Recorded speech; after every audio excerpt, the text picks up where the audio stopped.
Hey guys, welcome back to my channel. Today I am going to review the book that made it to the topmost position in my top 10 books of 2022. This book is undoubtedly my favorite book of last year of 2022. You would have seen me mentioning about this book in my top 10 videos. As you would have guessed, I'm talking about the most influential books of all time, according to me and many others, which is Meditations by Marcus Aurelius. Marcus Aurelius was a Roman emperor and also a philosopher, a Stoic philosopher. This is a book that survived centuries, and surprisingly, it was never meant for formal publication.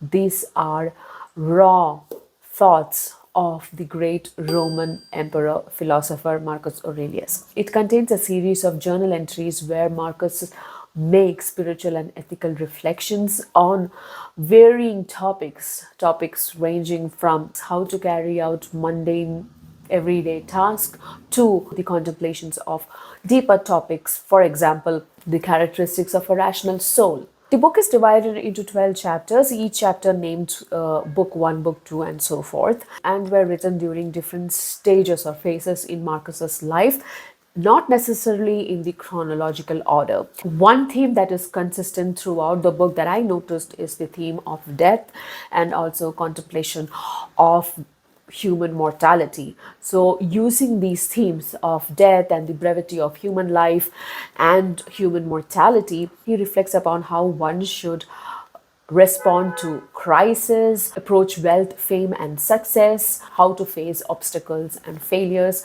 and treat other fellow beings. Guys, this is a book which is a minefield of quotable quotes. Like every sentence is a quotable quote. You get quotes related to everything and anything that you might need in life. And that's why me as an ex-Christian, when I stopped reading Bible, and usually when I was a Christian, I used to read Proverbs a lot, and also New Testaments, because those were the chapters I think you really spoke to us, gave us life lessons. I feel that most of these Christian principles and ideas were borrowed from Stoic philosophy. I'm thinking that way. I could be totally wrong. Please comment below if you also think so, or if there is a scholarly affirmation of the same. I don't know, but I felt that because so many of these philosophies I could recall reading in the Bible as well. So for me, this is my new Bible. I think, you don't have to read this book from top to bottom or anything. Just open a chapter and read it. You will take away something for sure. Having said that, please remember that this book was written 2000 years ago. So many of the topics, many of the quotes, many of the ideas that Marcus has written in this book might come across as, things that you have heard, motivational quotes that you see everywhere these days, and also in self-help books.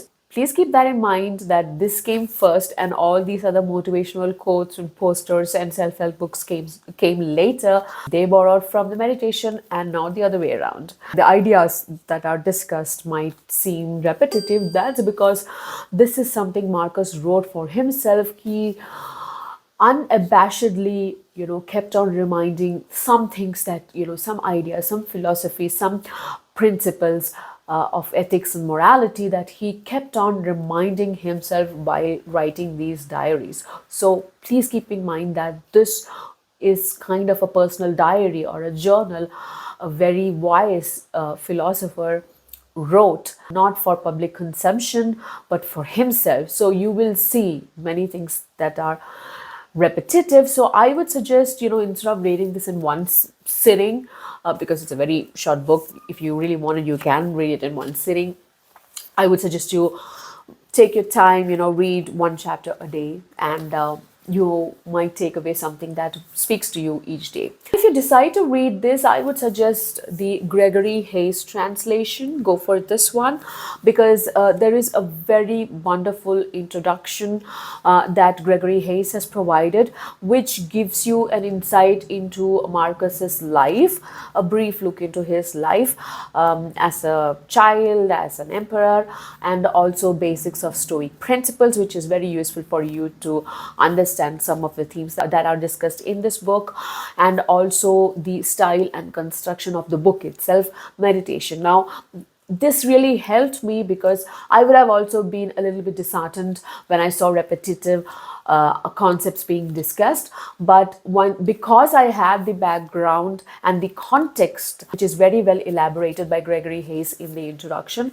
I was able to consume the book much more openly, and I understood the context, so I was not feeling bored or repetitive. And I also made sure that I read, just a couple of chapters per day. So, and I will definitely be rereading this as often as I can. Like I said, this is going to be my new Bible, which I will be looking up for motivation and all that. Before I leave you, I want to read out a couple of quotes that I really like from the book. This one is from book 3, and it goes like this: How to act, never under compulsion, out of selfishness, without forethought, with misgivings. Don't gussy up your thoughts.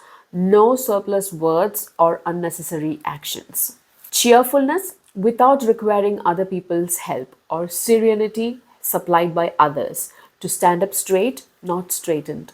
Never regard something as doing you good if it makes you betray a trust, or lose your sense of shame, or makes you show hatred, suspicion, ill will, or hypocrisy, or a desire for things best done behind closed doors. If you can privilege your own mind, your guiding spirit, and your reverence for its powers, that should keep you clear of dramatics, of wailing and gnashing your teeth. You won't need solitude or a cast of thousands either. Above all, you will be free of fear and desire. And how long your body will contain the soul that inhabits it will cause you not a moment's worry. If it's time for you to go, leave willingly, as you would to accomplish anything that can be done with grace and honor. And concentrate on this your whole life long, for your mind to be in the right state, the state a rational civic mind should be in. To welcome with affection what is sent by fate, not to stain or disturb the spirit within him with a mess of false beliefs. Instead, to preserve it faithfully by calmly obeying God, saying nothing untrue, doing nothing unjust. And if the others don't acknowledge it, this life lived with simplicity, humility, cheerfulness, he doesn't resent them for it and isn't deterred from following the road where it leads to the end of life. An end to be approached in purity, in serenity, in acceptance, in peaceful unity with what must be.